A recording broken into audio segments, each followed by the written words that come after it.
I was taken to a small attic crawl space in my mother's country house by my father. I was sexually assaulted. It's just incredible. I could, if I wanted to be a child molester, I had many opportunities in the past. He's lying, and he's been lying for so long.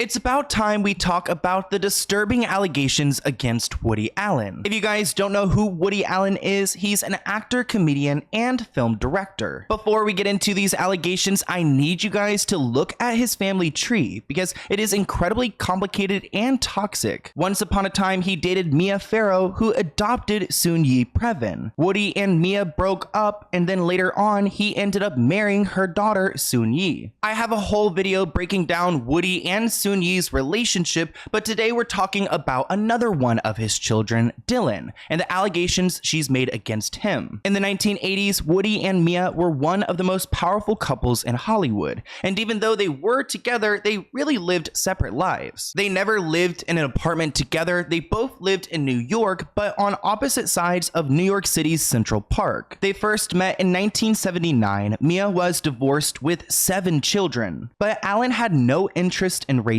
children, so they decided to live separately. At the beginning of their relationship, Mia wanted to have a baby with Woody, which he said, yeah, I would not object to that, but you have to understand I have zero interest in a kid, so you would be entirely responsible, financially and in every way. Mia had issues getting pregnant, so she suggested an adoption. Woody said that if Mia wanted to do that, then it wouldn't ruin the relationship, but he wanted nothing to do with it, which she thought was fair. But Woody had a specific request. He told Mia, I might be more into having a kid if the kid's a little blonde girl. Mia said, I thought if he cares about that, I should try to find a little girl like that, and then maybe he'll love her. Then in July of 1985, Mia adopted Dylan Farrow, and at this point, Woody had nothing to do with the adoption process. Even though he didn't want to adopt Dylan, it seemed like he loved her. He was quoted saying, I quickly found this tiny baby girl adorable, and found myself more and more holding Dylan, playing with her and completely falling in love with her, delighted to be her father. Allen had adopted Dylan and her 13-year-old brother Moses the previous December. The couple also had a younger son, Ronan. But as Mia Farrow's boyfriend, Allen had been a part of Dylan's life since she was a baby. So they adopted Dylan in 1985, and at first, Woody wanted nothing to do with this, but then he became interested in Dylan over time. Then in August 1992, Dylan opens up to her mother, claiming that Woody had assaulted her, and that it happened at their house in Connecticut. Before this incident happened, there were already red flags, because Woody had been in therapy for alleged inappropriate behavior towards Dylan before this incident even happened. Mia had actually instructed her babysitters that Woody was never to be left alone with Dylan. Since they've opened up about these allegations, we've actually gotten some clips from home videos where Woody is acting creepy towards Dylan. Before seen home videos. Tell mommy what you said. One video shows Dylan and Allen in the pool together. What did she say? What did you say, Dylan? Yeah, his legs are funny. No, that's some daddies. Some daddies are handsome. They're bathing suits and some are funny. Which category do you think she has me? Another video made public for the first time shows a young Dylan wearing only a diaper with Woody Allen. And I began thinking, well, I must be crazy. He can't be a pedophile, of course. What am I saying? Oh my God, he's my boyfriend, and I love him. At the end of that clip, there was Mia speaking. And to be honest, I'm not like team Mia, even though Woody seems like he's an absolute creep. There seems to be something up with her as well. But Dylan herself has gone to the press and spoken about these allegations. Let's go to August 4th, 1992. And if you could tell us what happened that day. I was taken to a small attic crawl space in my mother's country house in Connecticut by my father. He instructed me to lay down on my stomach and play with my brother's toy train that was set up. And he sat behind me. This has to be incredibly difficult for Dylan to go public and to speak about, and she shares those details of what exactly happened between Woody and herself. In the doorway, and as I played with the toy train, I was sexually assaulted. As a 7-year-old, I would have said he touched my private parts. Mm-hmm. Okay. Which I did say. All right. As a 32-year-old, he touched my labia and my vulva with his finger. Where was your mother? She went shopping that day. So clearly Dylan feels confident in her recollection of what happened there, and it does seem very detailed. When Mia first learned about these allegations, she was supposed to go to police with Dylan. Her lawyer told her to do so on August 5th, but she waited another day until August 6th to take Dylan to the doctor. And then after you told her, what happened? She was upset. My first impulse was that I had done something wrong. Mia Farrow took Dylan to the pediatrician, but when the doctor asked her where she had been touched, the little girl pointed to her shoulder. She said, "Why didn't you tell the doctor what you told me?"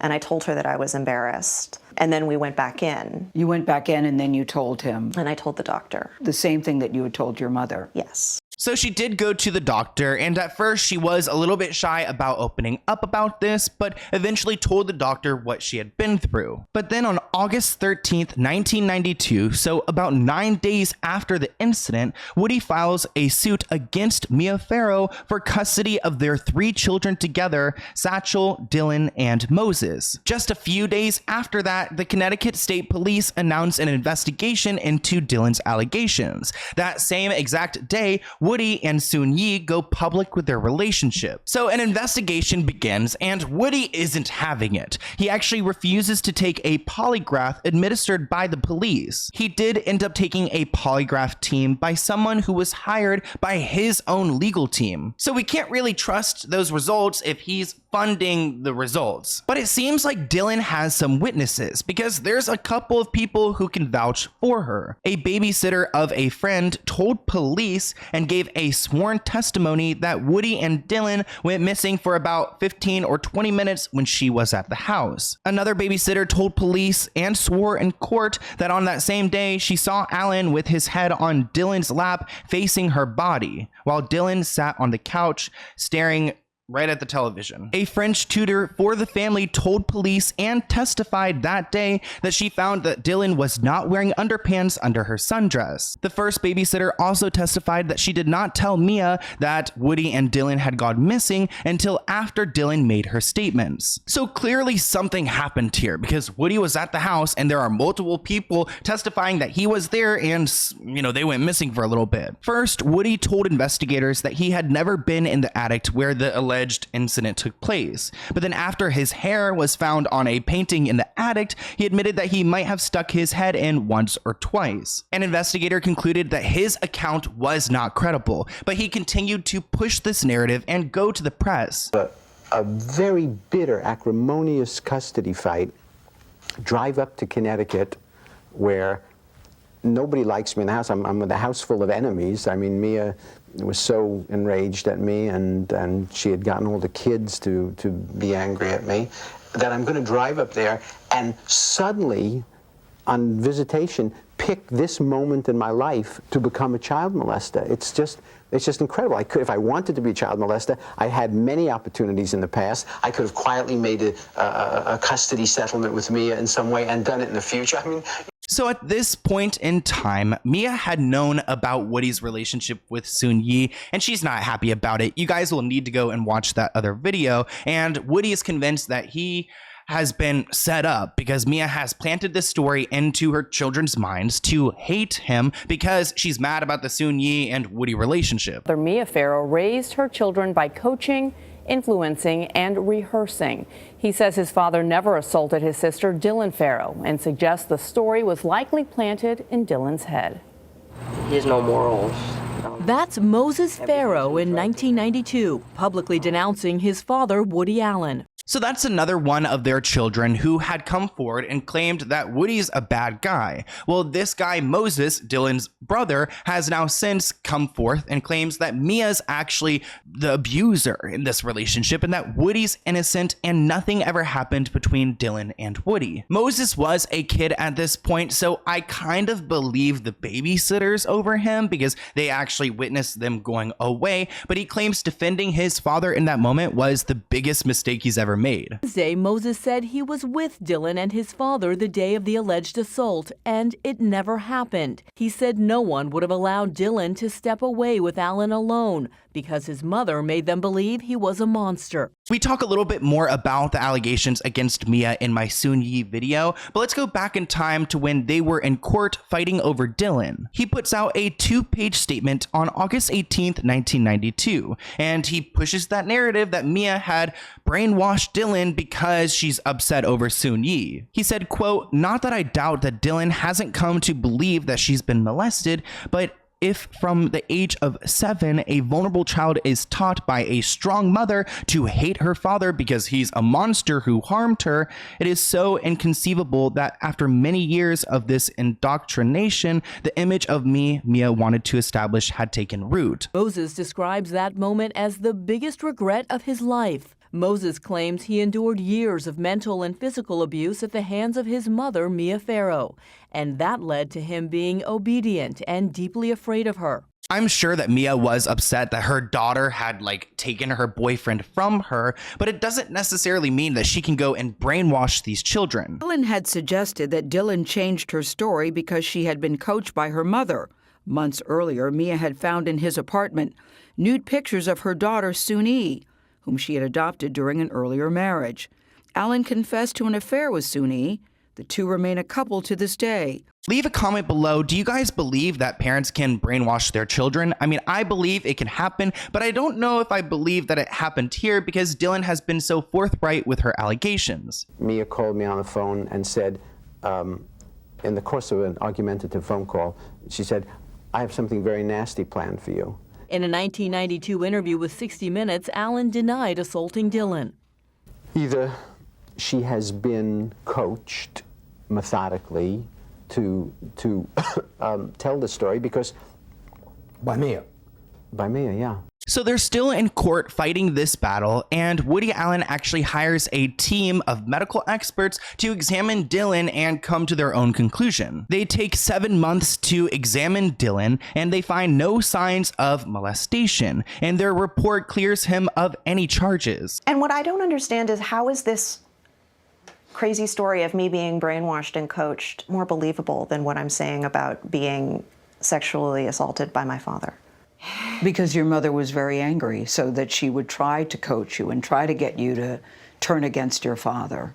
Except every step of the way, my mother has only encouraged me to tell the truth. She's never coached me. So Woody's team had 2 hypotheses. One, that these statements were made by an emotionally disturbed child and then became fixed in her mind. And the other hypothesis is that she was coached or influenced by her mother. We did not come to a firm conclusion. We think it was probably a combination. So they put together this big report because ultimately Woody wanted to have custody over Dylan, which I can't imagine fighting for custody over a child who doesn't want anything to do with you and is convinced that you're a monster. The state prosecutor called this report BS. His name is Frank, and there were no psychologist or psychiatrist part of the panel that interviewed Dylan and came to this conclusion. All the notes from the report were destroyed, and then her confidentiality was violated. Woody had a news conference on the steps of Yale University to announce the results of the case, so it seems really biased. Woody Allen was never charged with a crime in this case.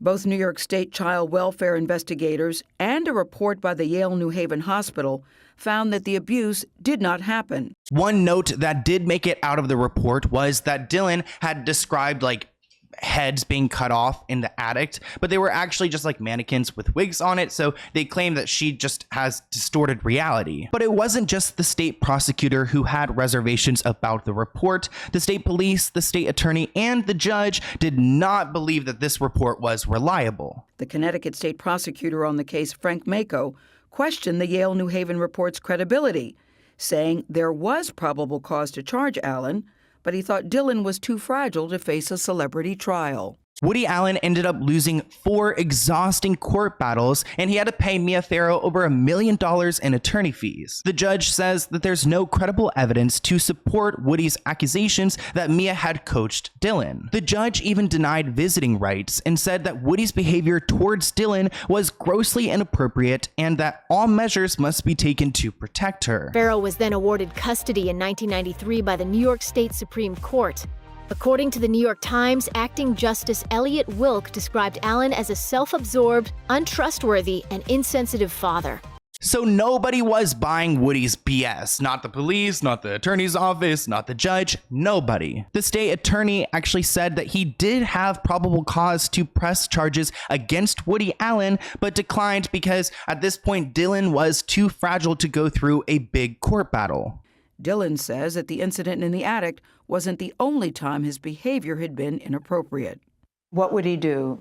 He would follow me around. He was always touching me, cuddling me, and if I ever said, you know, like I want to go off by myself, he wouldn't let me. Some could say that's a very doting and loving father. Except he wasn't this way with Ronan. What else would he do? He often asked me to get into bed with him when he had only his underwear on.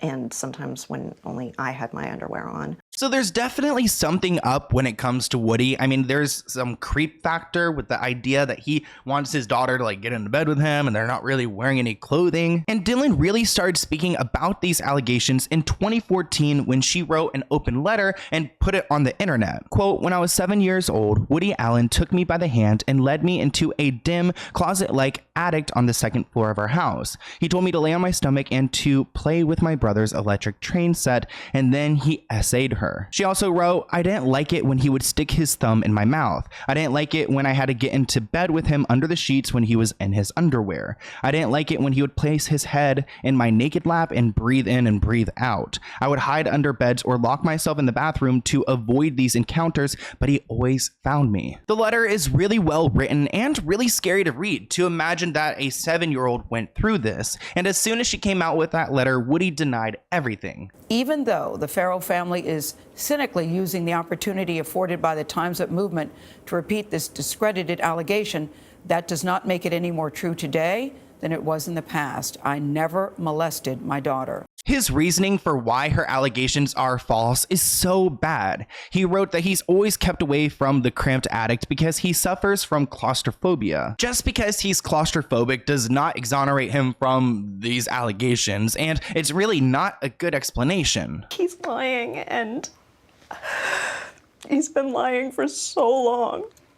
And it is difficult for me to see him and to hear his voice. I'm sorry.